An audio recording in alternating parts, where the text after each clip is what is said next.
పులుకాయ కనకాంబరం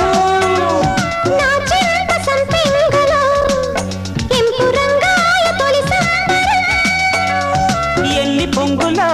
కుమారి కొంగులు ఎన్ని పొంగులో కుమారి కొంగులు ఉద్యోగమిప్పించవా సోపు ఉద్యానవనమాలిగా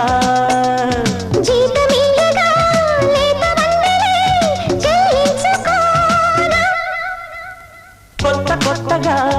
ఉన్నది స్వర్గమిక్కడే అన్నది